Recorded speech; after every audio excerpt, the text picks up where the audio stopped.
101 વાતો વિજ્ઞાન સમજની. લેખક શ્રી યશવંત મહેતા. માણસ પણ ઢોરની જેમ વાગોળે ખરા? મિત્રો, તમે વાગોળો છો ખરા? તમે કહેશો કે વાગોળવાનું કામ તો ગાય ભેંસનું, અમે કશું વાગોળતા નથી. પણ ભાઈ, આ ખાવાની વાત નથી, જ્ઞાનની વાત છે, વાંચવાની વાત છે.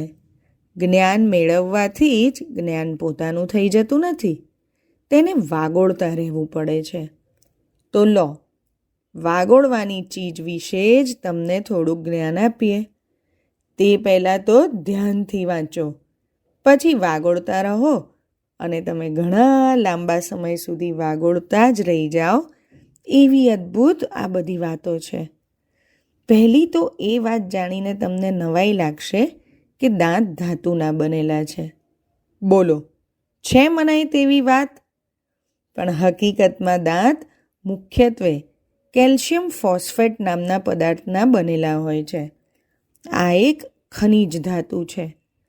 જો કે 1808માં હમ્ફ્રી ડેવી નામના વિજ્ઞાનીએ આ હકીકત શોધી કાઢી ત્યાં સુધી કોઈને ખબર નહોતી કે દાંત શેના બનેલા છે.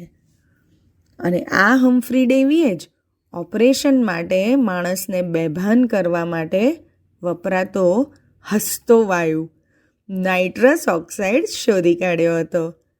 દુખતા દાંત ખેંચતી વેળા દર્દીને બહુ પીડા ન થાય તેવો પદાર્થ શોધતા શોધતા જ ડેવીએ આ લાફિંગ ગેસની શોધ કરેલી.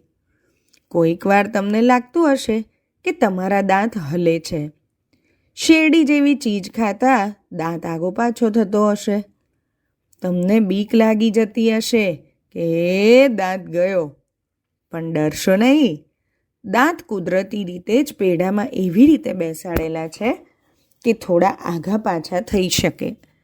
એમની આ હલનચલનની શક્તિને જ કારણે શેરડી કે સાકર જેવી કઠણ ચીજો ખાતી વેળા દાંત પડી જતા નથી.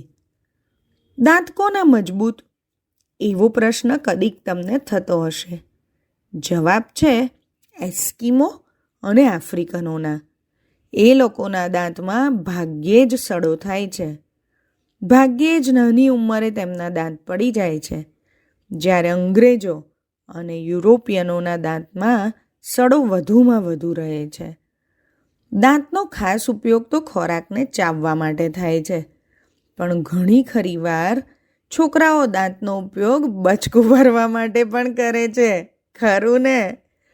પ્રાણીઓમાં તો દાંતના અનેક વિવિધ ઉપયોગો હોય છે. કૂતરા જેવા પ્રાણીઓ લડવા માટે દાંત વાપરે છે. સિંહ, વાઘ દાંતને શિકારના ગળાની ધોરી નસ કાપવામાં વાપરે છે. સાપ પોતાનું ઝેર શિકારના શરીરમાં દાખલ કરવા માટે દાંતનો સહારો લે છે. માડાગાસ્કર અને એશિયામાં ક્યાંક ક્યાંક જોવા મળતું લેમુર દાંત વડે પોતાના વાળ ઓળે છે, જ્યારે હાથી પોતાના દાંતથી વજન ઉચકે છે. પંખીઓને દાંત હોય છે ખરા? ના જી. લાખો વર્ષ પહેલાંના પંખીઓના જે અવશેષો મળ્યા છે તેમાં પંખીઓને પણ દાંત હોવાનું જણાયું છે. સમય જતાં આ દાંત જ પંખીઓની ચાંચના રૂપમાં ફેરવાઈ ગયા હશે તેવું વિજ્ઞાનીઓનું માનવું છે. માણસને 2 જ વાર દાંત ફૂટે છે. પહેલાં દૂધિયા દાંત આવે છે, એ પછી કાયમી દાંત આવે છે. જો એ પણ પડી ગયા તો પછી ખલ્લાસ. પણ સાપ જેવા કેટલાક જીવો જિંદગીમાં અનેક વાર દાંત બદલે છે. ખેર, ગમે તેટલી કાળજી રાખવા છતાંય જો દાંત પડી જ ગયા હોય તો શું? જવાબ સીધો છે, ચોકઠું ઘડાવવું. આ દાંતના ચોકઠામાં સાચા દાંત નથી હોતા, એ તો સૌ જાણે છે. પણ એ શાના બનેલા હોય છે ખબર છે? ઘણું ખરું તો આ દાંત ફેલ્સ્પાર નામના કાર્બનયુક્ત પથ્થર અને કેઓલિન નામની માટીમાંથી બને છે. આ બંનેને 2400 અંશ ફેરનહીટ જેટલી પ્રચંડ ગરમી આપીને એકત્ર કરવામાં આવે છે અને પછી એમાંથી દાંત ઘડાય છે. કેટલાક લોકો પ્લાસ્ટિકના દાંત પણ બનાવે છે, પણ એ દાંત તંદુરસ્તીની દૃષ્ટિએ યોગ્ય નથી હોતા અને વહેલા ભાંગી જાય છે. આવજો.